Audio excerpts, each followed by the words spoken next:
Muy buenas noches, sean bienvenidos a este primer Facebook Live de Inframédica y de verdad me da mucho gusto poderlos escuchar, los empiezo a leer y pido que estén muy activos en las preguntas, la participación que tenemos programada en este día, creo que es un tema muy relevante. Sean bienvenidos entonces a este primer Facebook Live de Inframédica. Y bueno, pues vamos a empezar a darle seguimiento a cuánta gente está conectada. Así es que les pido por favor que nos reporten de dónde nos escuchan, dónde nos están siguiendo, en qué estado de la República, qué profesionales de la salud están conectados, si son público en general, si son pacientes post-COVID, si son médicos, enfermeros, técnicos en terapia respiratoria. Todo el personal les pido por favor que ahorita nos digan. Estoy leyendo a Carmen Reyes, Jesús Mendoza, Silvia Nieto Flores. Ya tenemos un buen número de gente conectada. Les pido ahí, muchísimas gracias por la invitación. Quiero leerlos en el sentido pues, de qué estados de la República. Dicen aquí de Monterrey, Zacatecas, Tabasco. Muchísimas gracias. Ciudad de México. Soy enfermera. Muchísimas gracias, Marta. Bienvenida, Claudia Patricia. Desde Colombia. Excelente. Bienvenida. Bienvenidos, hermanos colombianos. De fisioterapeuta de la Ciudad de México, Minatitlán, Veracruz. ¡Wow! Muchísima gente conectada. Y esperemos, bueno, pues que todavía se puedan conectar más. Así es que les pido en este momento, lo primero pues, es que le den like a la página de Inframédica, ¿no? Que activen las campanitas para que todas las notificaciones de cuando transmitamos en vivo, ustedes sean los primeros en enterarse y nos puedan seguir. Y también les pido otro favor. En este momento les pido que compartan esa transmisión en sus redes para que mucha más gente que pueda estar interesada pueda escuchar los conceptos que vamos a revisar junto con nuestro ponente del día de hoy. Muchísimas gracias, enfermeros, paramédicos. Soy médico general. Omar Romero, muchísimas gracias. Saludo. Tere Pado desde Guadalajara. Bueno, muchísima gente que se está conectando. De Tlaxcala, Veracruz, Pachuca, también Rogelio Gómez, un saludo. Alejandra Morales de la Ciudad de México. Wow, muchísima gente se está conectando. Sam Ordaz, hola Sam, ¿cómo estás? De la Ciudad de México, claro que sí. Baltasar Vadillo, hola, desde Durango. Guatemala también está aquí presente. Muchísima gente se está conectando. Los voy a seguir leyendo y de verdad lo vamos a revisar toda la gente que está participando de muchísimos estados de la República y también muy buenas sorpresas que nos encontramos de gente que está fuera del país, ¿no? Entonces esto sobrepasa ya las fronteras. Bueno, pues vamos a empezar y vamos a darle ya trámite a nuestra agenda. Entonces vamos a iniciar de la siguiente manera. Les voy a presentar a nuestro invitado. Juan Carlos, ya tiene algún tiempo de conocerlo, y voy a decir mucho, pero pues nos hacemos viejos cuando decimos eso. Ya tengo tiempo de conocer al buen Juan Carlos. Y bueno, pues para mí es un invitado muy importante porque el tema que hoy vamos a revisar tiene que ver con todo lo que tiene que ver con rehabilitación pulmonar en pacientes sobrevivientes de COVID. Y lo digo puntualmente, pacientes sobrevivientes de COVID. Todos sabemos que esta es una enfermedad que ha sorprendido no nada más a México, a los servicios de salud, ha sorprendido al mundo. Y lo primero que tenemos que decir después de que un paciente pasó de la etapa aguda es que es un sobreviviente de COVID. Y un dato bien importante, lo revisábamos en semanas anteriores. Al principio queríamos saber cuáles eran los síntomas. Posterior a eso, cuál era el tratamiento, las complicaciones. Pero hace muchas semanas todavía no pensábamos cómo íbamos a reincorporar o cómo íbamos a reeducar o cuál era la rehabilitación. Estábamos muy metidos en el tema de la fisiopatología, de conocer la enfermedad. Y entonces hoy creo que ya vamos atrasados, de hecho, ya deberíamos de tener todas nuestras conductas y saber cuáles son los síntomas que ya nos representan una secuela de COVID.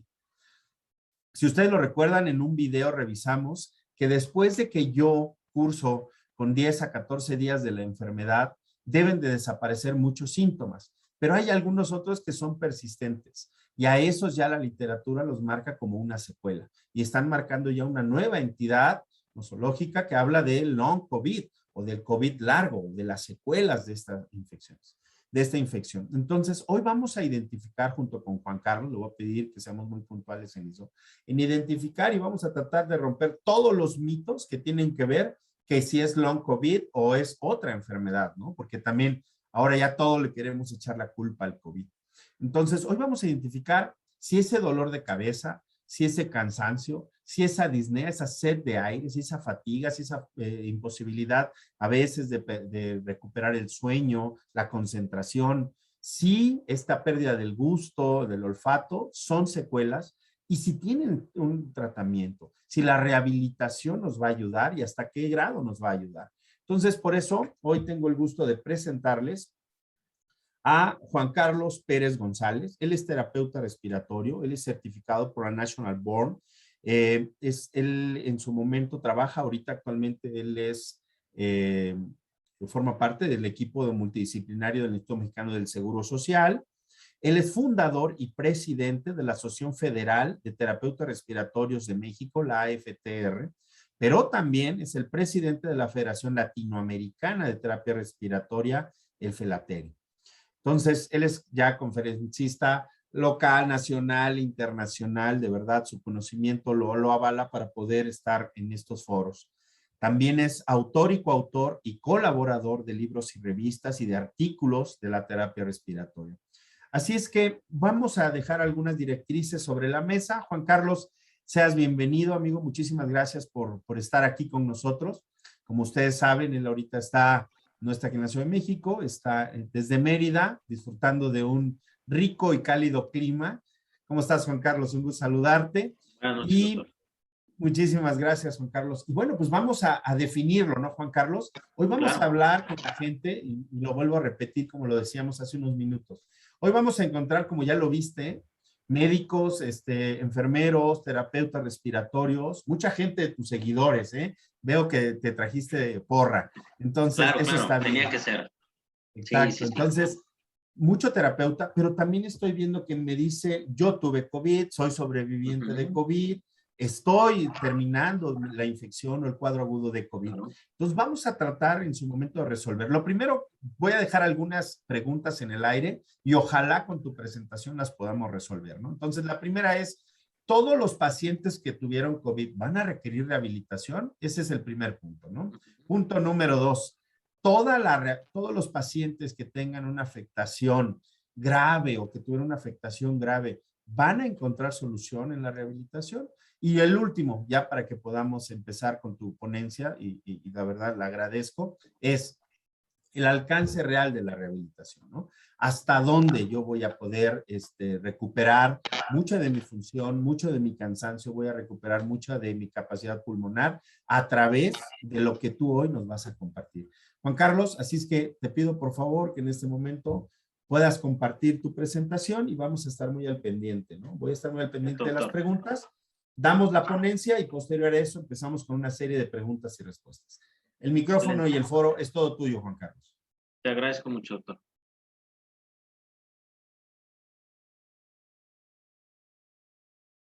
Listo, ya nada más me dicen en cuanto lo veamos en pantalla completa y vamos a iniciar. Perfecto, ahí sí ya le das el modo de presentación con todo gusto. A tus órdenes.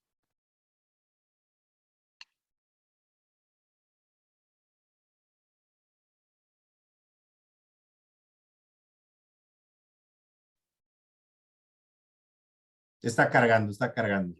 Sí, bueno, sí, sirve de que en lo que carga esto, si te parece, ahí estás. ¿no? Ahí Pero estás. parece que ahí estamos. Bueno, listo. Bueno, antes que nada, agradecer a todos los presentes, a toda la gente que hoy nos acompaña. Indudablemente este tipo de foros no se llevan a cabo sin la presencia de ustedes, sin el favor de ustedes que nos favorecen con asistir a estas convocatorias. Agradecer indudablemente a Inframédica por la invitación.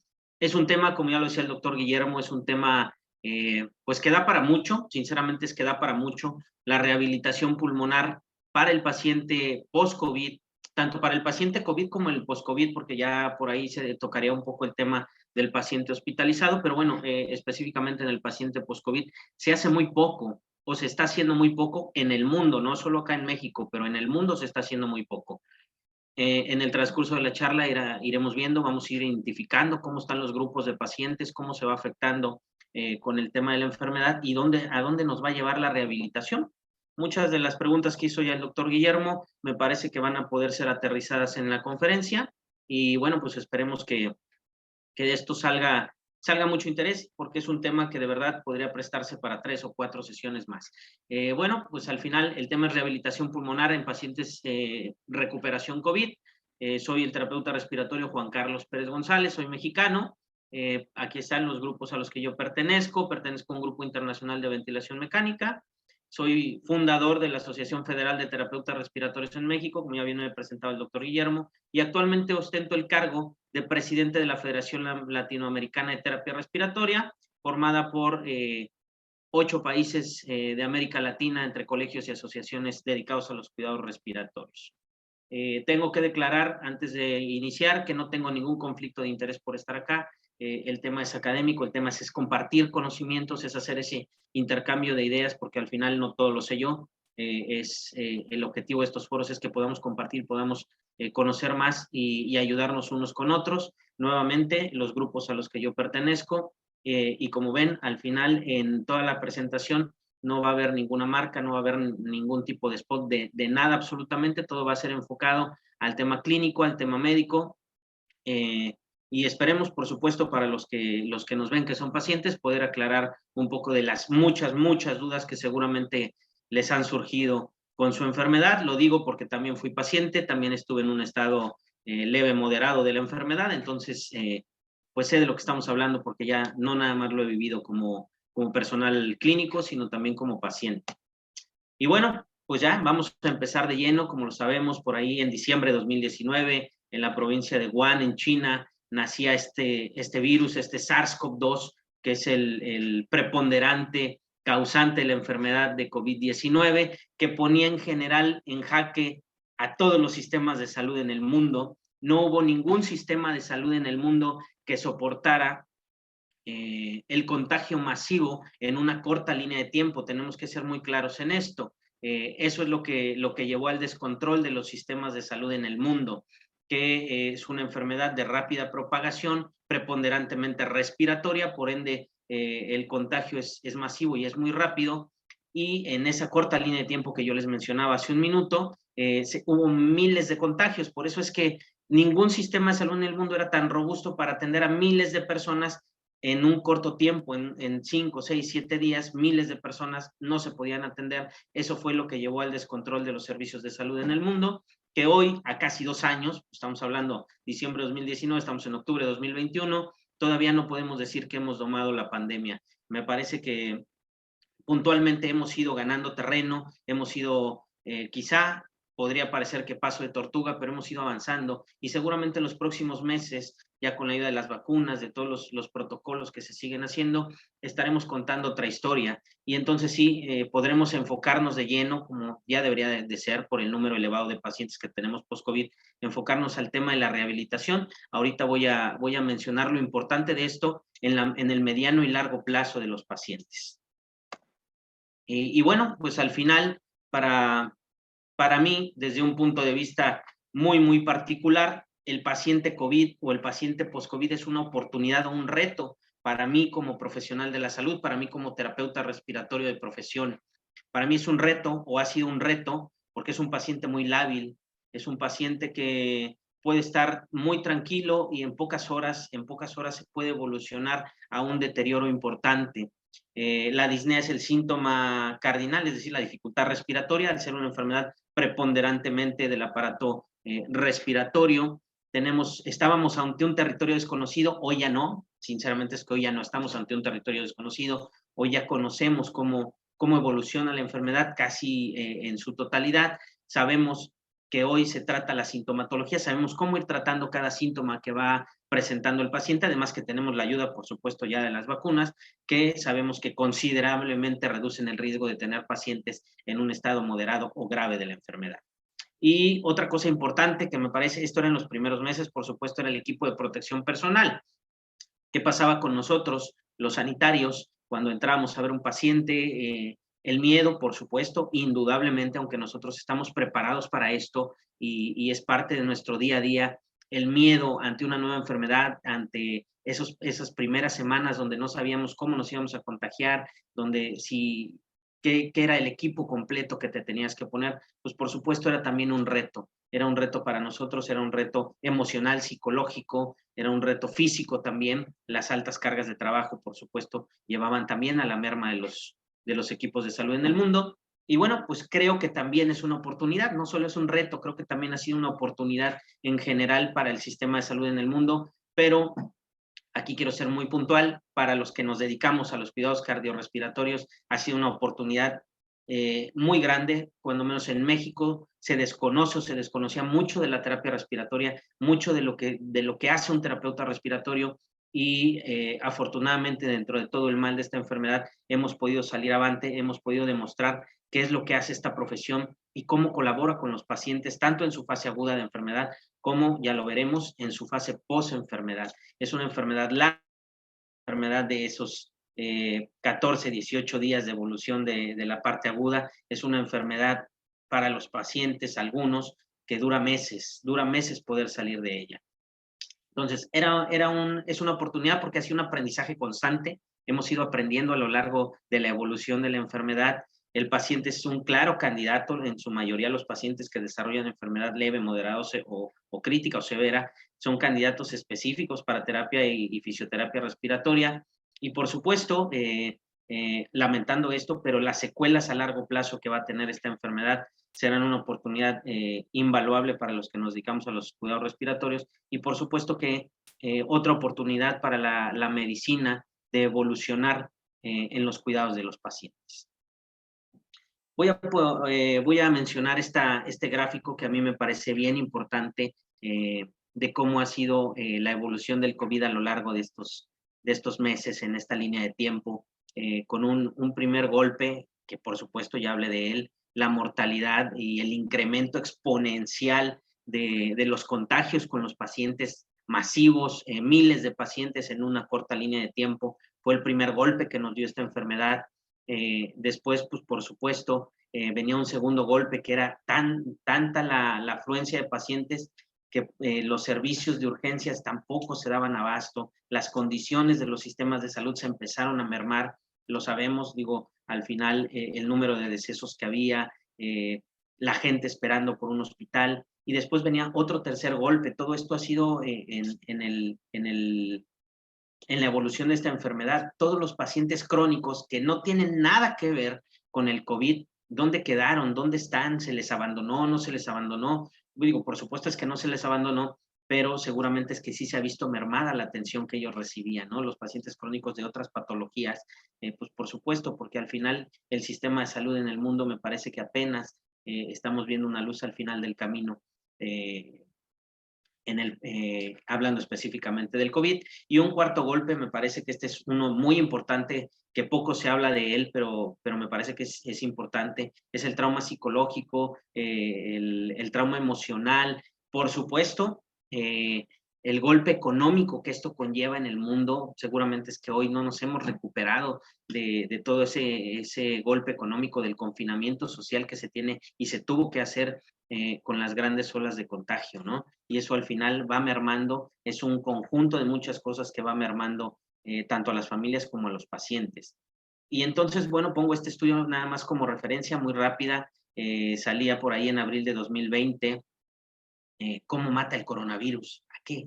¿Qué es lo que estaban haciendo los médicos? ¿Cómo rastreaban todo esto, no? Era tanta sintomatología que tenían los pacientes, era muy difícil identificar si era COVID, si no era COVID. Hoy afortunadamente sabemos y tenemos, por el gran número elevado de pacientes que ha habido en el mundo, que hablando respiratoriamente hay una infección pulmonar, puede haber tromboembolismo pulmonar, hablando de corazoncito en el sistema cardiovascular, trombosis venosa profunda, hipotensión pulmonar, en el músculo esquelético, bueno, pues aquí está, pérdida de fuerza, pérdida de masa muscular, contracturas, resistencia reducida. En el psicosocial hay mucha ansiedad, depresión, confusión. Yo como paciente no sé cómo voy a evolucionar, qué va a pasar conmigo, me estoy deteriorando, no, voy a morir, no voy a morir. Todo ese tipo de cosas al final pues van mermando la salud de una persona, ¿no? El síndrome postraumático de todo lo que vive un paciente en su enfermedad cualquiera que sea la fase leve, moderada o severa, cualquiera que sea de ellas, tienes un síndrome postraumático por lo que vives,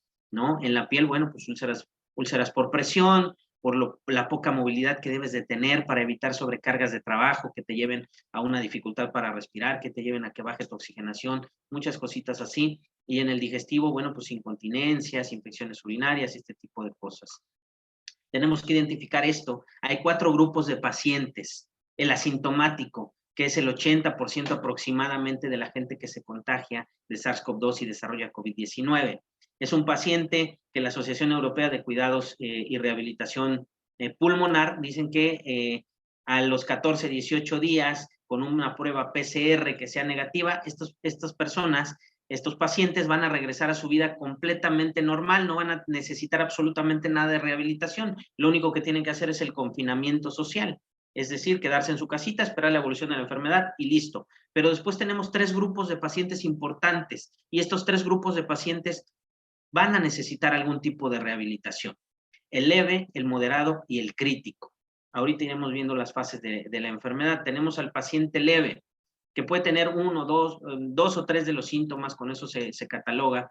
El leve puede ser tos, fiebre, malestar general, dolor de garganta, congestión nasal. Este tipo de pacientes no va a necesitar hospitalización, va a tener que quedarse en su casa, está cursando con una enfermedad COVID-19 leve, pero se va a quedar en su casa a esperar la fase evolutiva de esta fase aguda de la enfermedad, y posterior a eso pues tendremos que hacer algunas pruebas, ya les veremos posteriormente. Tenemos al paciente moderado. Este paciente sí ya va a cursar con dificultad para respirar, frecuencias respiratorias elevadas, arriba de 22 respiraciones por minuto, alteraciones de la conciencia, desorientados, confusos, signos clínicos o radiológicos de neumonía, ya empieza a haber por ahí infiltrados neumónicos y recuentos linfocitarios menores a 1000. Estos pacientes necesitan ser hospitalizados. Esta sintomatología es de hospitalización, pero muchos pacientes, y lo digo también en base a la experiencia de los dos lados, como paciente y como clínico, se tienen que pasar esta fase de la enfermedad o el estar en una enfermedad moderada en casa, porque no había lugar para poder atenderse. Entonces, estos pacientes que sí necesitaban hospitalización, lo tuvieron que hacer en casa, ¿no? Tuvieron que, pues, implementar prácticamente una sala de hospital en su dormitorio.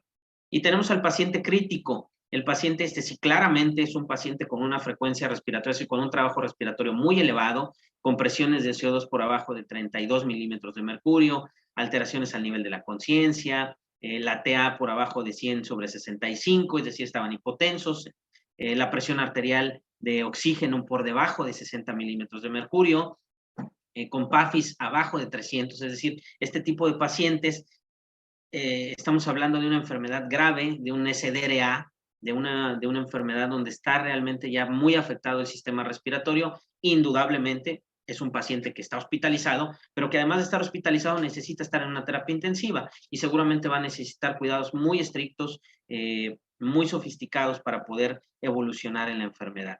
Ahora, de estos pacientes de leve, moderado o crítico, tenemos este grupo de pacientes. Puede ser paciente que esté ingresado en una sala hospitalaria porque no hay cabida en otra unidad del mismo hospital, ya sea terapia intensiva, terapia intermedia. Puede ser un paciente semicrítico, un paciente ingresado en la UCI, o, como yo se los decía, había pacientes moderados y seguramente es que hasta críticos que la pasaron confinados en su domicilio, ¿no? Por lo que ya hemos mencionado a lo largo de esta charla. Ahora, quiero mencionar este artículo, lo puse porque es una referencia de cómo pasa un paciente hospitalizado, cómo debería de ser la experiencia de un paciente. En 25 días estuvo internado este paciente, es el caso. Si vemos aquí, este paciente estuvo con un apoyo de ventilación mecánica hasta los 15 días, después cursó por cánulas de alto flujo de oxígeno del día 16 al 20, y del día 21 al 25, es decir, al final de su hospitalización, ya cursó con solo puntas de oxígeno normal, ¿sí? Pero si vemos más abajo, dentro del gráfico, podemos ver que ya en el día 16 se iniciaron todas las actividades del equipo multidisciplinario, es decir, ya no nada más era el soporte de vida, el paciente ya había podido salir de esa fase crítica, estaba en ese post, y se tenía que trabajar con el paciente para irlo rehabilitando y que pueda entrar a un programa de rehabilitación post-COVID. El trabajo viene desde la atención de la fase aguda. Un paciente que no atiende este tipo de cosas en fase aguda, seguramente es que va a ser mucho más complicado, no es que sea imposible, pero va a ser mucho más complicado su andar en la rehabilitación. Y ahorita vamos a ver hacia dónde lleva la rehabilitación. Pero aquí vemos, por ejemplo, que ya el entrenamiento respiratorio lo cursó desde el día 16 hasta que terminó su hospitalización, hasta el día 25, ¿no? Hubo ya intervenciones psicosociales, obviamente tratamos, o bueno, tratamos como si hubiera estado ahí, se trató de nuevamente promover el sueño normal de este paciente, los drenajes de posición, todo este tipo de cositas que llevan a un paciente en una terapia intensiva a no poder realizar todo este tipo de cosas. Se tienen que empezar a trabajar, se tiene que hacer la movilización, se le llama movilización temprana de todo el paciente que está en hospital, es un término que seguramente va a dar mucho de qué hablar y que tendremos que estar aterrizando los que nos dedicamos a los servicios sanitarios con todos los pacientes. Ahora, ¿qué complicaciones respiratorias tiene el post-COVID? Hay que identificar primero esto, el síndrome post-UCI o post-terapia intensiva o post-hospitalización, porque prácticamente es lo mismo. Me parece que muchos de los pacientes no solo es un síndrome post-terapia intensiva, sino post-hospitalización que presentan esto, debilidad, pérdida de masa muscular, desnutrición, disminución de la memoria, agudeza mental, mayor riesgo de estrés postraumático, lo que ya hablábamos hace un ratito, ansiedad, depresión. Todo esto es un síndrome que puede presentar cualquier persona al estar hospitalizada ante cualquier enfermedad, pero si hablamos específicamente de COVID, una enfermedad que teóricamente era nueva, que no sabemos si me va a dar y me voy a poner grave y si voy a morir por ella, pues por supuesto, todo este tipo de cosas hacen que el síndrome le pueda pegar a cualquier persona. Ahora, específicamente vamos a enfocarnos en lo respiratorio, tanto de los pacientes leves como moderados o críticos. Ya no vamos a hablar nada de los asintomáticos. ¿Cuál es el punto de convergencia de estos tres? No importa, la verdad es que no importa el grado de la severidad, es que tienen disnea y tienen fatiga muscular, ¿sí? Tienen una fatiga muscular que les impide la movilidad normal que deberían de llevar en su vida cotidiana. Nuevamente pongo aquí un estudio como bien rápido de referencia, lo menciono muy rápido, una enfermedad por coronavirus en pacientes ancianos, esto en China, características y factores pronósticos basados en 4 semanas de seguimiento y cómo iban bajando pacientes que fueron atendidos en rehabilitación, cómo es que pudieron ir reincorporándose a la vida.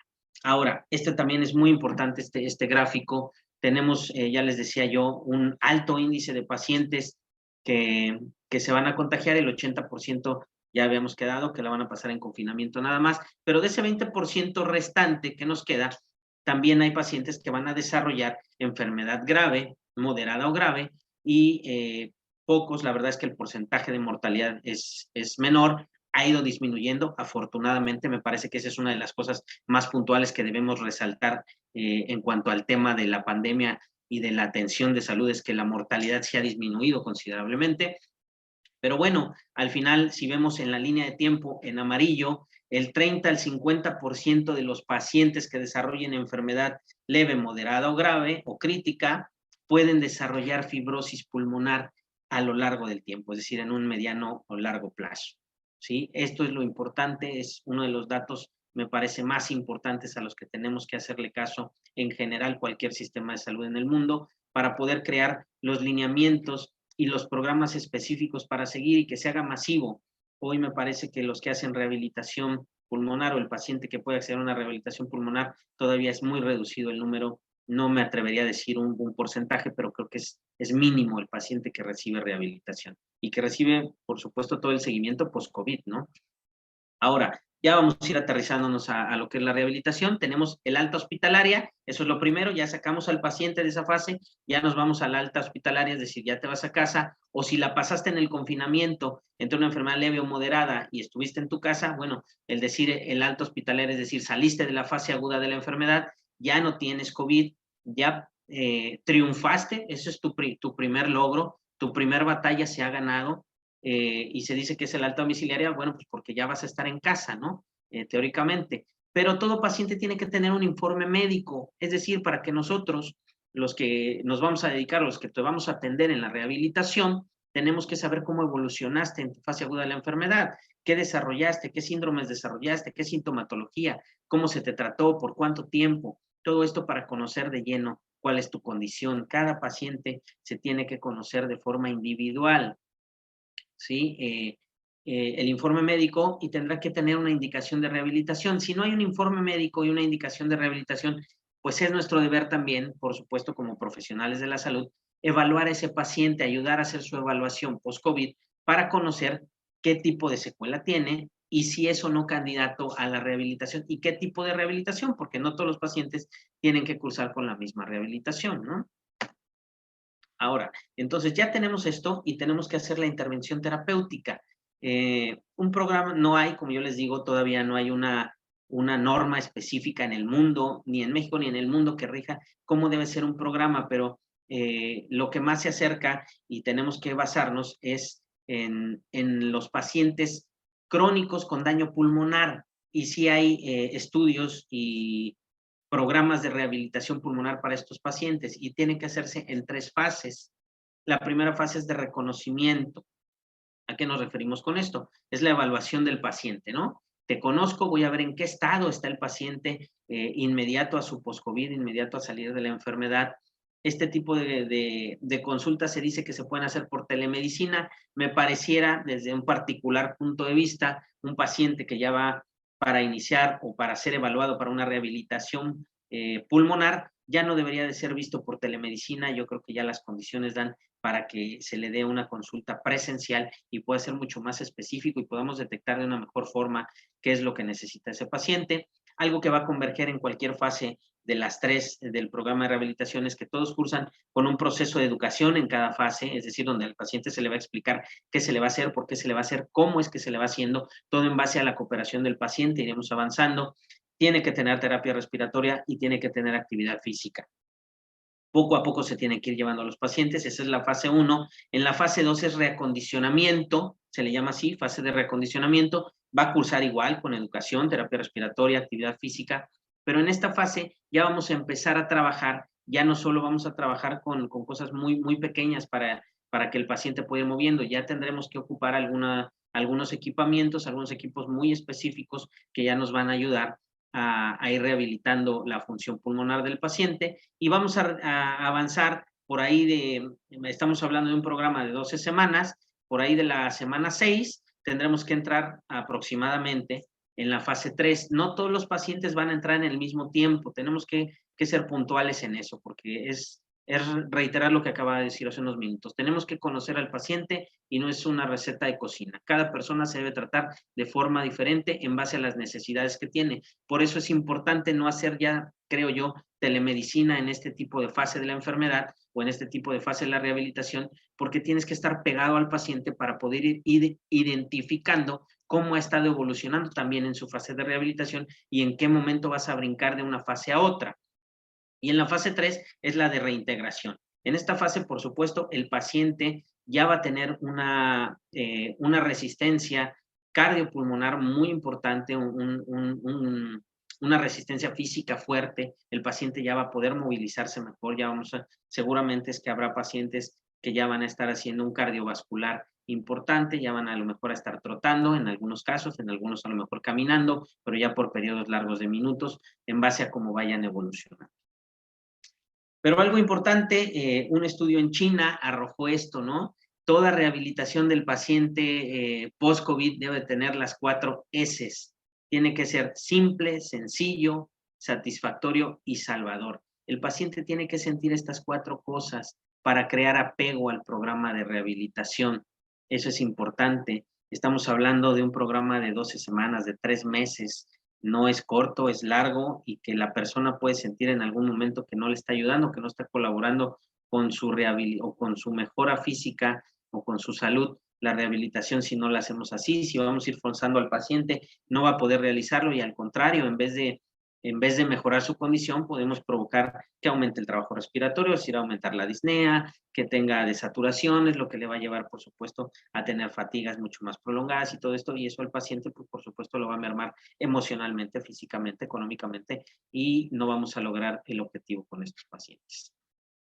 ¿Qué tenemos que hacer? De primera instancia, hay muchos estudios hoy que se deberían de hacer. Uno que yo creo que debe ser preponderante, pues es el estudio de espirometría, el DLCO, todo esto para ver la función pulmonar, como el estado pulmonar, y tiene que ser solo en el inicio como una evaluación y al final para corroborar cómo fue al final del programa, cómo fue la evolución del paciente y cómo es en qué condiciones mejoró el paciente de su estadio y de función pulmonar. La caminata de 6 minutos, que más allá de la titulación de oxígeno, pues nos puede servir como para evaluar qué tanto se mueve el paciente, qué tanta distancia recorre, cuál es la fuerza motriz que tiene el paciente, todo esto.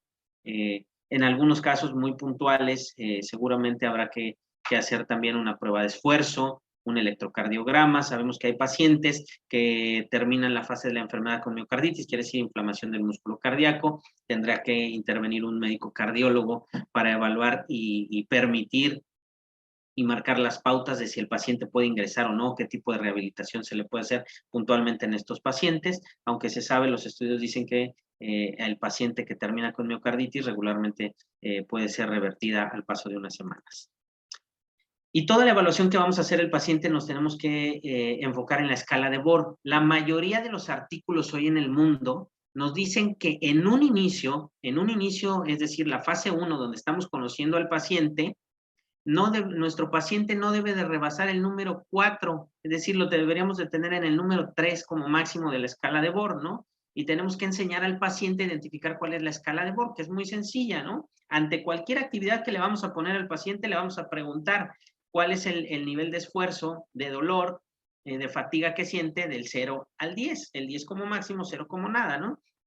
Entonces, les vuelvo a mencionar, las guías y los estudios que hay hoy en el mundo marcan que en la primera fase, cuando el paciente va iniciando esto, no deberíamos de forzar al paciente a hacerlo más allá del número 3 o quizá en el 4, ¿no? ¿Qué vamos a evaluar? Pues el patrón respiratorio, la frecuencia respiratoria, la saturación de oxígeno, la dificultad para respirar, con una escala de Borg modificada, por supuesto, la fatiga muscular, igual, con la escala de Borg modificada, la tos, si es funcional o no. Aquí podríamos hacer una medición del flujo pico y se dice que pacientes entre 165 y 260 son pacientes que teniendo eso en un estadio normal, en una infección respiratoria van a bajar de 160, por tanto no van a tener una fuerza expiratoria importante y no van a manejar bien sus secreciones. Entonces puede ser que aquí haya presencia de secreciones de un paciente que no las pueda manejar y tendremos que enfocar de inicio el programa de rehabilitación en higiene bronquial, limpieza del tracto respiratorio,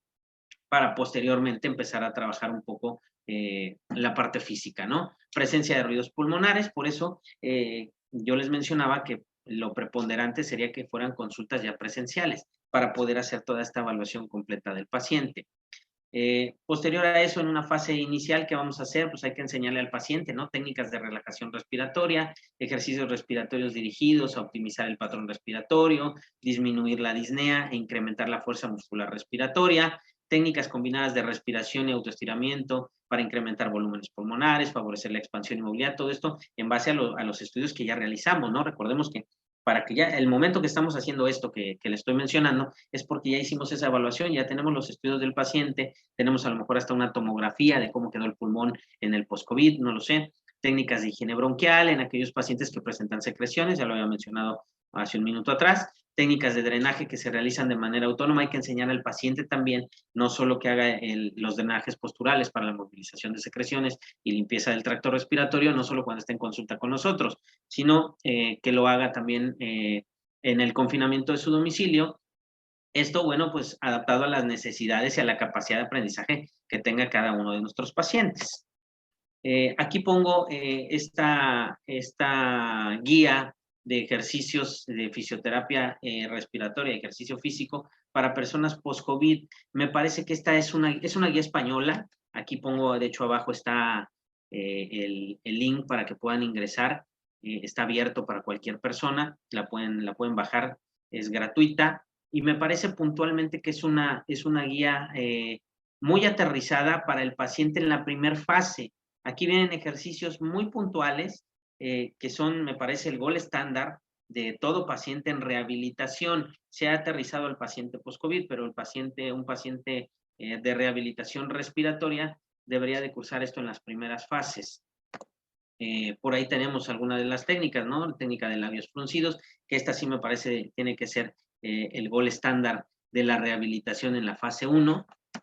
respiraciones abdominales, respiraciones diafragmáticas en ciertas posiciones, dependiendo si el paciente lo tolera o no lo tolera. En esta guía vienen todos estos estudios, todos estos ejercicios que pueden realizar, ¿no? Y que deben de realizar en la primera fase de su enfermedad. Entrando a una fase 2, que ya lo habíamos dicho, es el reacondicionamiento. Ya vamos a hacer, ya podemos nosotros ocupar equipamiento médico, ya podemos ocupar algunos ejercitadores pulmonares. Aquí pues estamos viendo en la imagen un número grande de equipos. No es que los vayamos a ocupar todos, por supuesto. Con que sepamos ocupar 2 o 3 de ellos y los tengamos a la mano, con eso va a ser suficiente para que podamos trabajar con nuestros pacientes. Tenemos que trabajar dependiendo qué es lo que tiene el paciente, ¿no? Trabajar volumen pulmonar, recuperar superficie pulmonar, recuperar superficie de ventilación del parénquima pulmonar, recuperar la musculatura respiratoria, reacondicionar la musculatura respiratoria, ¿sí? Y para eso hay cada dispositivo, los equipos de volumen, los equipos de presión, los equipos para la higiene bronquial, todo esto que tenemos a la mano hoy tecnológicamente, bueno, pues podemos echar mano de ello. Lo único es saber ocuparlo al 100% lo que vamos a el equipo que tenemos a la mano, ¿no? No todos los equipos están disponibles en todos los países o en todas las ciudades, entonces, pues con que identifiquemos cuál de ellos es el que nos lleva, bueno, pues ese es el que tendremos que ocupar. Ahora, esto específicamente, para que ocupemos esto, sí necesitamos, o el paciente sí necesita que lleve de la mano de una persona calificada para hacerlo, ya sea el terapeuta respiratorio, el fisioterapeuta, que hagan esta parte de la rehabilitación. ¿Por qué no puede hacerse por telemedicina? Porque soy muy enfático en eso, aunque algunas guías lo mencionan que la telemedicina todavía sigue siendo preponderante en estos pacientes, me parece que no, porque ya aquí sí necesitamos que el ejercicio se lleve a cabo de una forma óptima y que se lleve a cabo tal cual debe hacerse, y a veces el paciente en la telemedicina no alcanzas a educarlo de la forma correcta, no hay esa comunicación tan efectiva por una cierta variación en posición, por esfuerzo, por este tipo de cosas que la pantalla no nos permite. Entonces deberíamos de hacerlo de forma presencial. Aquí nuevamente pongo un estudio, esto como muy rápido, es un estudio en 72 pacientes mayores de 65 años, esto fue también en China, en altas por COVID, y aquí vemos, ¿no? Ellos entraron a unos estudios de función pulmonar, tolerancia de esfuerzo, caminata de 6 minutos, y todo lo que yo ya les había mencionado, ¿no? Al final es parte de las pruebas que tiene que hacer un paciente. En estos pacientes cursaron a las 6 semanas, 2 días por semana, 10 minutos, y aquí vemos lo que estaban haciendo, entrenamiento de músculos expiratorios, ejercicios diafragmáticos en contrapeso, ahí sí hay y externos sobre diafragma. Aquí sí hay un tema controversial, se ha demostrado que el peso, poner peso 1 o 2 kilos encima del abdomen, del diafragma, no genera ningún impacto sobre el mismo músculo, entonces podríamos omitir esa parte. Ejercicios de tos, estiramientos y ejercicios de movilidad. Todo esto fue en domicilio con estos pacientes. Como yo les mencionaba, todavía estamos en un corto tiempo, no hay los estudios necesarios ni las normas necesarias para poder determinar y establecer un programa específico que podamos seguir ya como el gol estándar de la rehabilitación pulmonar en el post-COVID, pero sí tenemos estudios y artículos que han salido en los pacientes crónicos, en los pacientes pulmonares crónicos que llevan rehabilitación, y aquí vemos, ¿no? A los 5 años posteriores de una enfermedad crítica, la distancia de caminata de 6 minutos se redujo de forma aparentemente permanente, es decir, el paciente que no lleva rehabilitación va mermando su salud a lo largo del paso del tiempo. Por eso es que es bien importante evaluar al paciente post-COVID y saber si necesita o no rehabilitación. Ahorita vamos a ver algunos gráficos donde nos muestra la importancia de todo esto, ¿no? Una baja capacidad incrementa el riesgo pues de hospitalizaciones, mayor consumo de recursos sanitarios, hospitalizaciones y, por supuesto, lo más importante, incrementa la mortalidad del paciente, ¿no? El 69% de los casos, cuando vemos en este estudio, parece que hay un empeoramiento a la dependencia a las instituciones, es decir, que al final el paciente tiene que estar hospitalizándose recurrentemente.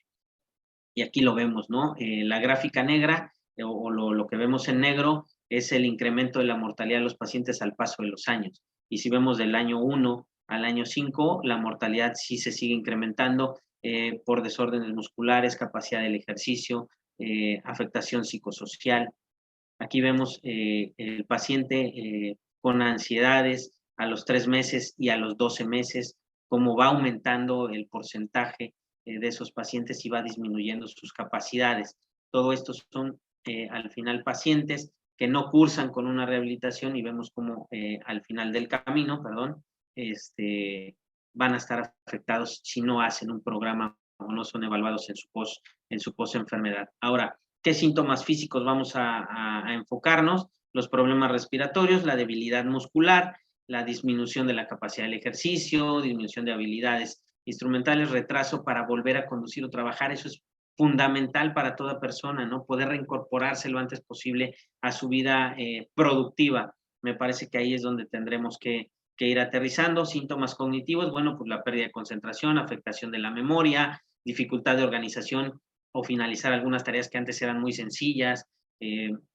Síntomas de salud mental, pues depresión, ansiedad, ya las he mencionado a lo largo de la charla, y síntomas familiares, porque al final tampoco se queda el paciente solo, ¿no? Termina por afectar o puede afectar a la familia, depresión, ansiedad y síndromes postraumáticos.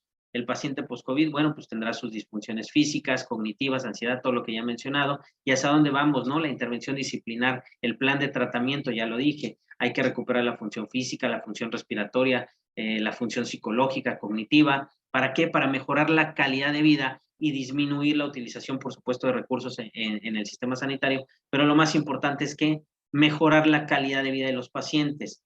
Aquí, ¿qué va a pasar? El paciente tiene que ir de un autocuidado, función mental, trabajo, relación social, movilidad y educación, que nos lleve a ¿qué? Al funcionamiento, a que nosotros recuperemos a ese paciente a la funcionalidad, que pueda reincorporarse a la vida cotidiana.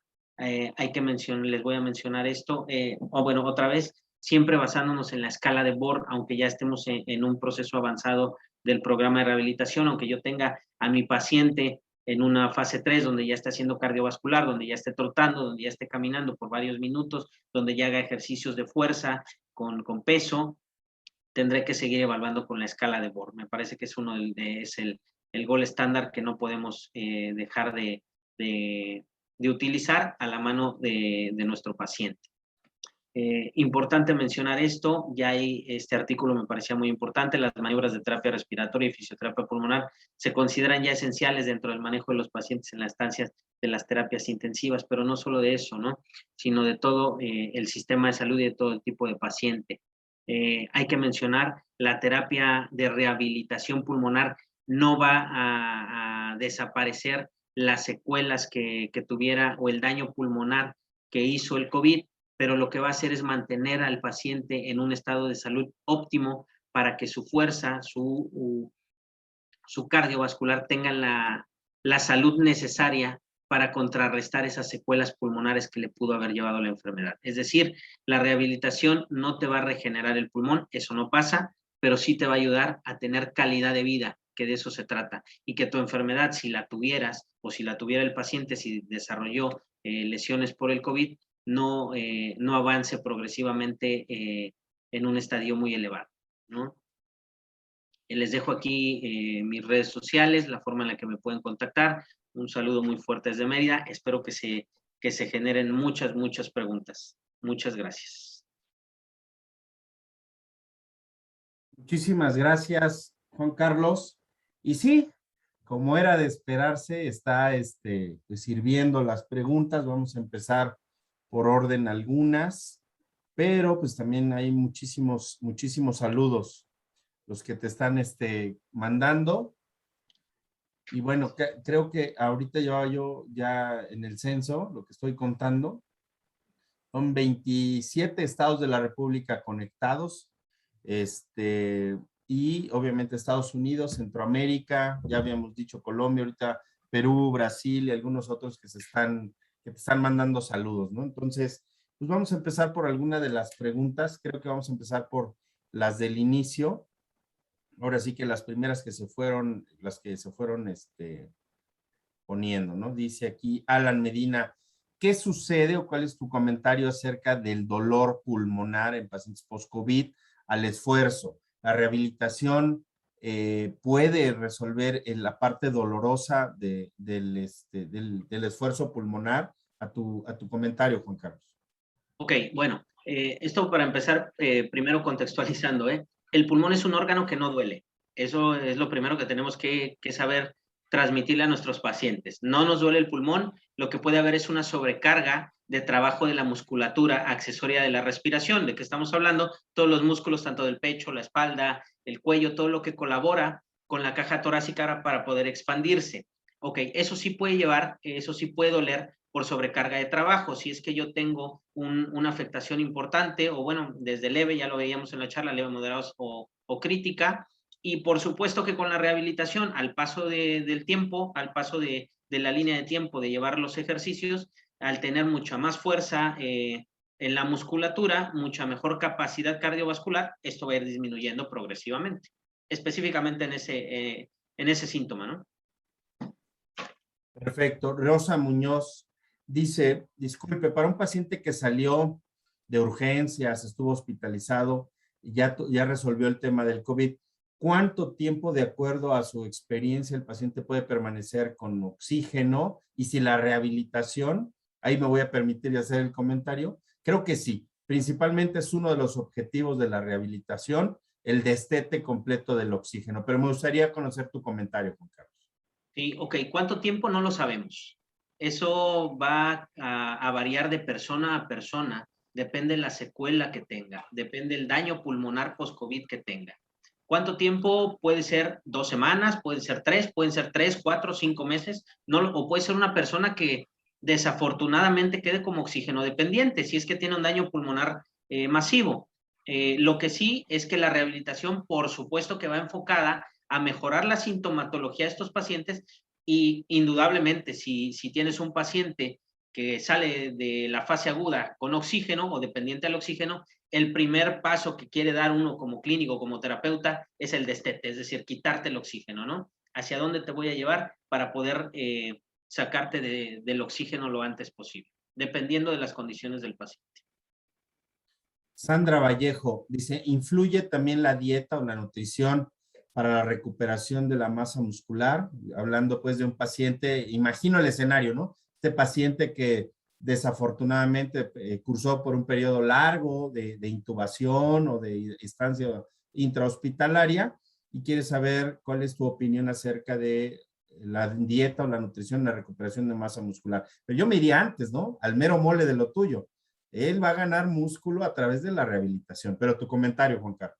Por supuesto, la verdad es que la rehabilitación, digo, yo lo enfoqué a lo respiratorio, por supuesto soy terapeuta respiratorio de profesión, pero en un programa de rehabilitación tiene que ser un equipo multidisciplinario, o sea, tiene que haber un médico tratante, tiene que haber un terapeuta respiratorio, un terapeuta físico, un terapeuta de lenguaje quizá, tiene que haber un nutricionista, o sea, somos un equipo o tiene que ser un equipo completo para poder llevar al paciente allá. Si el paciente no tiene o cursó con esta fase de atrofia muscular, por supuesto tenemos que llevarlo de la mano con la nutrición para poder ir nosotros sacándole fruto a la rehabilitación. Si el paciente, hablando específicamente en el tema nutrición, no tiene la dieta adecuada, por supuesto que lo que yo le ponga a trabajar en el consultorio de rehabilitación no va a rendir los frutos que yo espero y por supuesto los que tú esperas como paciente, ¿no? Sí tiene que ver, indudablemente tendrá que ser el apoyo de un nutricionista o de un nutriólogo enfocado en el ámbito clínico. Esto es bien importante. No es lo mismo la nutrición deportiva que la nutrición clínica de un paciente en una fase post una enfermedad así. No, a lo que me refiero es que no todos los nutricionistas están enfocados en esta fase. Perfecto. Y en este sentido voy a responder algunas preguntas. Tú me imagino que me compartirás esta opción desde el punto de vista que decimos que toda la intervención de los pacientes tiene que ser multidisciplinaria. Esto quiere decir que no nada más es el terapeuta, el médico, ¿no? También tiene que ver el nutricionista, el apoyo psicológico y de cada una de las especialidades. Me gustaría, Juan Carlos, que con tu experiencia, yo voy a mencionar otras 5 de las especialidades que con mayor frecuencia tú estás viendo que requeríamos hacer interconsulta para resolver. Te voy a decir por qué. Porque nos dicen, oiga, mi familiar tiene síntomas de ansiedad, tiene todavía problemas de temblor y todo esto. Nada más, me gustaría que nos comentaras a bote pronto 5 de las especialidades que tú estás o que tú has visto de mayor interconsulta o que requieren ser valorados los pacientes por estas especialidades en el post-COVID? Por supuesto. Vamos a salir de neumología, pero bueno, es cardiología, lo mencioné, es importante, cardiología, neurología. Algunos pacientes terminan con daño renal, o sea, los nefrólogos también, es algo importante, es algo con quien yo sí he tenido mucho contacto. Angiólogos, algunos pacientes terminan con problemas circulatorios muy importantes y muy severos que nos llevan y nos detienen en la rehabilitación. Todo esto que yo estoy mencionando son cosas que a mí en la rehabilitación me detienen si el médico de la especialidad no da el visto bueno, Y por ahí, no sé, me falta uno, Por ahí. Si quieres, ayúdame, doctor. Ahí es lo mejor. No, es que de verdad, mira, nosotros estamos revisando y volvemos a lo mismo, ¿no? Desde el enfoque multidisciplinario que le puede dar un internista, el cardiólogo, el angiólogo por todos los trastornos hematológicos, ¿no? Y vasculares que estamos encontrando como una de las secuelas. Decías del neumólogo, pero sin duda el terapeuta respiratorio, sin duda el nutriólogo, sin duda, y esto va a resolver una de las preguntas que estamos viendo, el identificar las alteraciones del sueño. Nosotros en la clínica del sueño estamos encontrando muchos pacientes post-COVID con alteraciones del sueño, no nada más obstructivas, sino de insomnio, de ansiedad y de muchas otras cosas. Y obviamente, otra cosa que es el apoyo psicológico, el apoyo de recibir apoyo de un psicólogo o, ¿por qué no?, hasta de un psiquiatra, ¿no? Dice aquí, Edith Sarabia, tengo un familiar que hace 2 meses presentó COVID con síntomas de leve intensidad, pero hasta la fecha refiere somnolencia y mucho pánico, está solo en casa. Ya acudió con varios médicos sin ninguna mejoría. ¿Con qué otro especialista recomiendan? Sin duda, no sé, Juan Carlos, pero yo creo que apoyo psicológico y psiquiátrico, específico psicológico, valdría la pena, ¿no? Sí, como primera evaluación, seguramente la evaluación psicológica debería ser preponderante en este paciente. Cris González te pregunta, si se pasó de un COVID moderado en casa, ¿con qué ejercicio se inicia la fisioterapia respiratoria y el destete del oxígeno?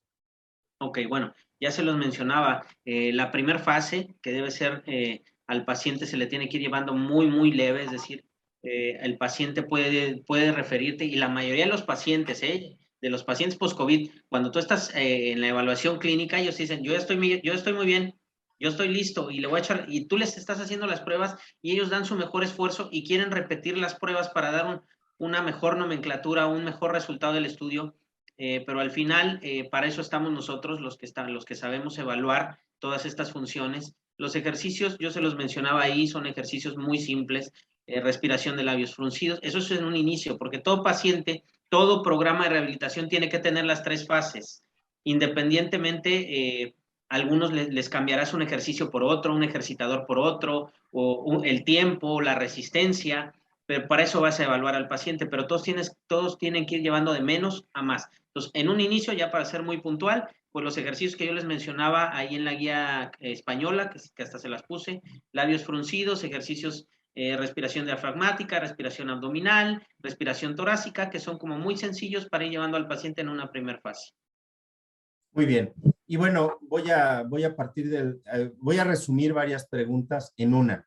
¿Cuál es el stock o el grupo de estudios que tú recomiendas, Juan Carlos, para poder valorar el estado inicial de un paciente antes de definir la rehabilitación pulmonar que tú recomiendes? Y te pregunto esto porque nos preguntan, entonces, ¿sí es importante la espirometría? ¿Cada cuánto metemos en una espirometría al inicio? ¿Y con qué periodicidad? ¿DLCO? ¿Está lavado de nitrógeno? ¿Cuáles son las 3 o 5 pruebas que tú recomendarías o que podríamos identificar como casi obligatorias para poder valorar o que tú tengas un contexto mayor para valorar a un paciente? Sí, yo creo, primero, me parece la tomografía, una tomografía post-COVID. Tenemos que saber cómo está el pulmón por dentro, tenemos que ver cómo está ese pulmón. La espirometría, el DLCO, me parece que esos dos también tienen que ser un gol estándar. El electrocardiograma, yo tengo que ver que hemodinámicamente el paciente está bien o está dentro de algo normal, y seguramente ahí pues ya podríamos aumentar a lo mejor alguna prueba de esfuerzo, caminata 6 minutos o algo así. Me parece que por ahí 5 o 6 pruebas deberían de ser las preponderantes para todo paciente leve, moderado o crítico, que sale del COVID, para poder evaluarlo de una forma completa. Y coincido contigo, es muy importante que todos los pacientes, antes de iniciar un proceso de rehabilitación, contemplen estos estudios. Uno de imagen, sin duda la tomografía, uno de capacidades, que sería la espirometría, y yo recomendaría que sea una espirometría una vez que se haya resuelto el tema en agudo. Yo valoraría a este paciente a lo mejor al mes, a los 3 meses con estos estudios, 6 meses, pero también dependerá mucho la evolución. Entonces sería la imagen, la espirometría, un DLCO, me queda claro, el electro, y otro muy importante que tú acabas de mencionar siempre va a ser la caminata de los 6 minutos. De verdad nos aporta muchos datos de la mejoría que puede tener un paciente. Tu comentario ahí, Juan Carlos. Sí, efectivamente. Poco se hace, repito, es que poco se hace. De hecho, poco se hace el check-up, yo lo llamo check-up respiratorio. La verdad es que en el equipo multidisciplinar donde yo participo sí lo hacemos, de hecho así lo hemos nombrado, el check-up respiratorio. Y nos ha dado como que nos ha funcionado. Al final lo implementamos nosotros, nos ha funcionado. Me parece que poco se hace, la caminata poco se hace. Y más allá de titular o no el oxígeno, no, lo mencionaba yo en la charla, o sea, nos da mucho más datos, cómo ha evolucionado hemodinámicamente el paciente, cómo cognitivamente, cómo está también ese paciente, ya lo ves en la caminata también, qué resistencia tiene, cómo ha aumentado su fuerza muscular, hacia qué tanto cambió, o sea, al final, cuánto en distancia va mejorando al paso de las semanas. Y lo que mencionabas otra vez de la espirometría, es cierto, acá lo hacemos cada vez que avanzamos de una fase, hay una espirometría. Si es una espirometría inicial, para ver cómo están las capacidades y los volúmenes de inicio, para cuando pensamos que el paciente está listo a cambiar de fase, se vuelve a hacer otra espirometría para valorar qué tanto mejoró esa capacidad, ese volumen pulmonar, y al final se vuelve a hacer otra, ¿no? Ya en el seguimiento, sí se recomienda que sea a los 3 meses, pues terminas tu rehabilitación, es decir, a los 6 meses de tu COVID una nueva revisión, y al año una nueva revisión, ¿no? Cuando menos debería ser así. Ya de ahí tu médico especialista seguramente te dirá cada cuánto, periódicamente, cuánto tendrás que seguirte evaluando. Dice Betty Barrientos, gracias Juan Carlos, dice Betty Barrientos, considera que es imprescindible mejorar la elasticidad de los tejidos que tienen la dinámica de la respiración para tener una mejor respuesta al tratamiento de la terapia respiratoria. Sin duda, ¿no? Adelante. Por supuesto, pero para eso al final tendremos que tener las técnicas y los equipos necesarios para mejorar esto, para al final en qué aterriza todo esto que mencionaban en esta pregunta, en mejorar la capacidad, en mejorar la superficie pulmonar. Recordemos que si ese paciente tuvo una neumonía moderada o grave, pues tiene una superficie pulmonar muy chiquita, por decirlo de alguna forma, de una forma como muy coloquial, es decir, tenemos que ir recuperando alvéolos, tenemos que ir recuperando superficie pulmonar para poder mejorar la ventilación, mejorar las condiciones del paciente, mejorar la oxigenación, mejorar su trabajo respiratorio, es decir, disminuir el trabajo respiratorio y disminuir las cargas energéticas que le llevan fatiga a estos pacientes, y que se vuelve un circulito vicioso del cual el paciente no sale si no mejoramos esto. Indudablemente se tiene que mejorar la capacidad pulmonar. Fíjate que hay varias preguntas en el sentido de que no todos los pacientes podrían adquirir algunos estimuladores o incentivos, ¿no? Los tan famosos inspirómetros, aeróbicas y todo esto. Y que si recomendamos, te voy a dar yo mi comentario, Juan Carlos, y a lo mejor tú me corriges a mí y a muchos, ¿no? Pero yo siempre he pensado que no en todos los casos es necesario suplir, sino es utilizar correctamente. Y voy a poner un ejemplo. A veces yo he escuchado de alguna gente que recomienda poner a los pacientes a soplar en globos, ¿no? Y yo siempre les digo, hay que ver y tener mucho cuidado en qué globo voy a poner a soplar a un paciente, porque a veces ese globo puede estar más fuerte que mi pulmón que se está recuperando, y luego nada más escuchamos como no se infla el globo, pero adentro suena, ¿no? ¡Poc! Y tenemos muchos más efectos. Y como bien decías, podemos partir de una rehabilitación desde ejercicios muy sencillos como labios fruncidos, que no necesitamos ni siquiera suplir un equipo, sino tener muy claro esto. Entonces me gustaría a lo mejor, Juan Carlos, que nos regalaras 3 ejercicios obligatorios, por ejemplo, para de los más sencillos, y 2 en específico para fortalecer la musculatura diafragmática. Por favor, Juan Carlos. Okay. Bueno, el primero, ya se los dije, la respiración de labios fruncidos. Vas a meter aire por tus fosas nasales y los va a sacar como si soplaras por un popote. Ese es el primero, de hecho ese es el gol estándar, yo sí lo llamaría así, es el ejercicio gol estándar. De ahí puedes hacer ejercicios de respiración torácica, es decir, donde tú busques expandir tu caja torácica al máximo, puedes expandir tus brazos hasta arriba para tratar de que tu caja torácica expanda mucho más y tener mucha más superficie para que el pulmón pueda insuflarse. Ese podría ser un segundo. Los ejercicios de respiración diafragmática, donde ya lo mencionaba yo también, lo único que vas a hacer, ya sea sentado o acostado, dependiendo las posibilidades y la capacidad que tenga el paciente de realizarlo, vas a meter aire y oprimiendo tú con tus manos, vas a oprimir la parte arriba de tu ombligo para que localicen el diafragma y van a oprimir tratando de ponerle un poco de resistencia a ese diafragma. Con eso van a mejorar un poco la fuerza del músculo al momento de sacar. También tratar de oprimir lo más que yo pueda para tratar de vaciar mucho más mi pulmón y que en la siguiente respiración pueda hacer una inspiración mucho más profunda, lo que consecuentemente tendrá que llevar a mejorar un poco la capacidad pulmonar. Hay varias preguntas, fíjate, Juan Carlos, en el sentido de que nos dicen, bueno, yo tuve COVID en modo moderado, grave, y tengo algunos síntomas persistentes, ¿no? En específico hablan aquí de la disnea. ¿Debo de estar un mes, 2 meses, 3 meses? ¿Cuánto tiempo debe estar en rehabilitación? Quiero partir de mi comentario, ¿no? Yo les diría que no se pongan la meta de un tiempo, sino de la mejora de sus síntomas, de la mejora de su percepción, la escala que bien mencionaba hace rato Juan Carlos, y ahí lo voy a dejar para que él nos apoye, nos va a orientar mucho de qué tan cerca. Y los estudios complementarios nos van a decir qué tan cerca o qué tan lejos estoy de estar dado de alta de rehabilitación. Tu comentario, Juan Carlos. Sí. Bueno, al final, como yo les mencionaba, no hay nada específico para COVID, hablando de rehabilitación todavía es que no lo hay, pero sí nos podemos basar en las guías de los pacientes crónicos pulmonares. Lo más que pueden estar en una rehabilitación son 12 semanas en un programa de rehabilitación.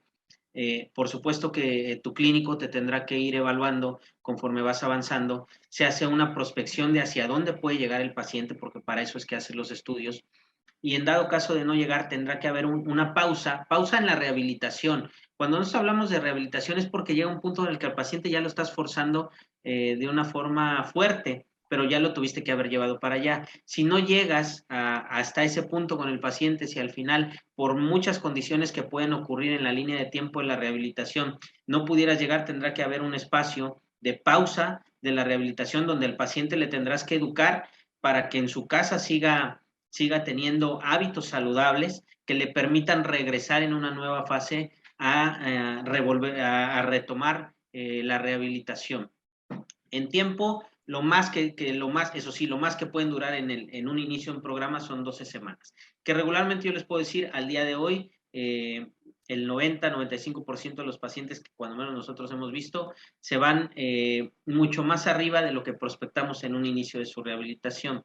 Obviamente son muchos factores los que influyen, pero la mayoría que hace un programa como tal y que se vuelve muy disciplinado en el tema de su rehabilitación consigue objetivos óptimos.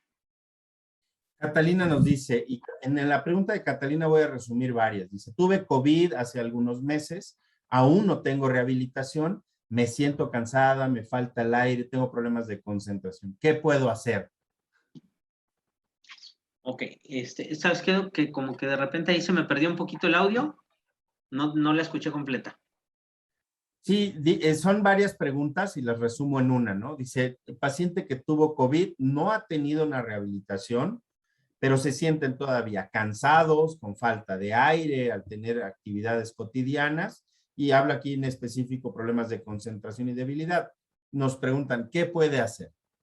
Pues lo primero es que tienes que ir a que te evalúen, tienes que hacer todo lo que yo ya mencioné para hacer tu evaluación post-COVID.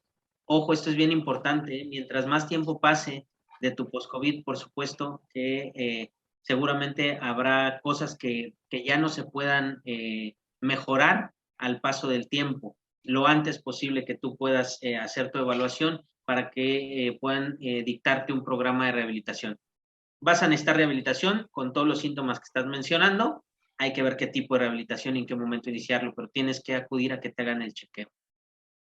¿Cuánto tiempo después o a partir de que tuve COVID ya me debo de hacer una primera espirometría?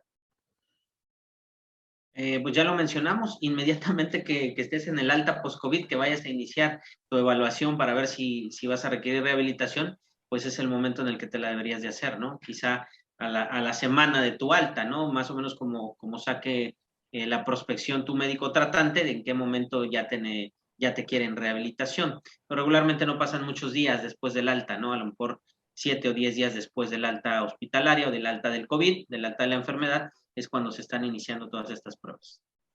¿Cuáles serían los parámetros, Juan Carlos, que tú podrías identificar para que un paciente ya esté listo para reincorporarse a sus actividades laborales cotidianas? Ok, bueno, lo primero pues es un paciente que ya no curse con nada de dificultad respiratoria a los medianos esfuerzos.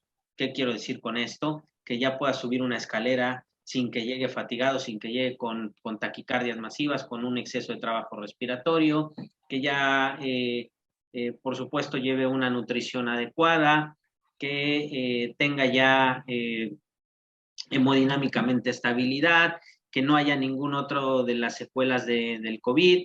Hay muchas secuelas, pero bueno, pues que ya vengan en disminución. Pero me parecería que lo más importante, lo más importante, es que cuando menos en la actividad física de los medianos esfuerzos ya no tengamos la sintomatología de la fatiga, ¿no? Así es. Aquí hay algunas preguntas con respecto al paciente post-COVID y el oxígeno, ¿no? Y dicen, voy a resumirlas, ¿no? Dice, ¿cuánto tiempo después ya dijimos que puede permanecer por mucho tiempo? Decía Juan Carlos, ¿no? Desde unas semanas hasta pacientes que ya queden oxígeno dependientes, ¿no? Pero dice, cuando te falta el oxígeno por mucho tiempo, ¿debo dejar de caminar? Voy a empezar yo con mi comentario y le dejo la respuesta final a Juan Carlos. Yo creo que es importante que identifiquemos que en un paciente post-COVID con datos de desaturación que le falta el oxígeno medido, no nada más la percepción medido, es donde tenemos que buscar a un profesional para que nos dicte las líneas por las cuales yo tengo que ser valorado. Porque si bien puede ser un efecto directo del COVID, también debemos buscar algunas otras causas. Las alteraciones cardiológicas post-COVID están al pie del cañón, dirían, ¿no? Entonces, valdría la pena, Carmen, que te acerques con un especialista, con un médico, con un cardiólogo, con un neumólogo, y que ellos te vayan llevando en el sentido de no nada más de resolver cuánto tiempo voy a quedarme con oxígeno o si debo de dejar de caminar. Por el contrario, yo diría, ningún paciente debe dejar de caminar. Ahí lo dejo, Juan Carlos. Oye, ya le eché chilito, ahora ahí te lo dejo, ¿no? Y efectivamente, o sea, no debes de dejar de moverte, o sea, porque eso al final te va a llevar a un deterioro mucho mayor conforme pase el tiempo. Lo que tienes que hacer es que te vayan evaluando. ¿Cuánto tiempo? Ya lo mencioné. No hay un tiempo determinado. Todo depende de la persona, de cómo vaya mejorando o cómo vaya estancándose en la enfermedad.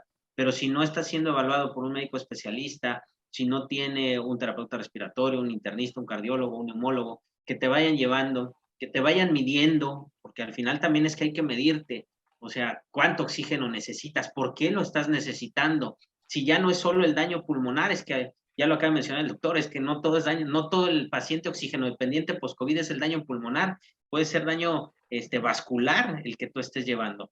Y entonces, si no te atiendes en la especialidad adecuada, pues puedes pasar en un tiempo muy largo y no vas a mejorar, no va a mejorar tu sintomatología y pues por supuesto no vamos a poder retirarte el oxígeno, ¿no? Lo primero es la evaluación. Vamos a cerrar con 3 preguntas. ¿Bien? Juan Carlos, de verdad, vuelvo a reiterarte mi agradecimiento por la ponencia. Creo que el tema, como decíamos al inicio, da para una sesión muy, muy larga. Entonces te comprometo para que en breve podamos hacer una segunda sesión para poder hacer ya de verdad una lluvia, una tormenta de preguntas y respuestas. Y voy a cerrar con una pregunta que fíjate que me dejó como que alarmado, porque dice, en los pacientes post-COVID, al momento de realizar ejercicios de rehabilitación que desaturan, ¿es normal? ¿O son ejercicios muy fuertes? ¿Cuántos ejercicios respiratorios se pueden poner por sesión? Yo creo que aquí vale la pena que si hagamos esta última pausa para que nos ayudes a responder esta y cerremos la sesión del día de hoy. Ok, ¿Cuántos ejercicios? No, es que no es cuántos ejercicios. Por eso es que te van a evaluar. Por eso es que se te tiene que evaluar. Y entre cada ejercicio y todo se te tiene que dar un tiempo de recuperación. Al final todo dependerá de tu condición pulmonar, del daño que tengas, del daño que se haya detectado. Y es que la mayoría de los pacientes en un inicio de su rehabilitación, en los primeros ejercicios, van a desaturar. ¿Por qué? Porque estamos reacostumbrando, por decirlo de alguna forma, al consumo de oxígeno en el cuerpo. ¿Qué pasa? Cuando tú estás en tu fase aguda de la enfermedad, ya lo mencionaba, estás postrado en la cama, prácticamente no nos movemos porque no queremos aumentar nuestro trabajo muscular, no queremos aumentar el consumo de oxígeno que nos lleve a un aumento del trabajo respiratorio y nos lleve a una fatiga.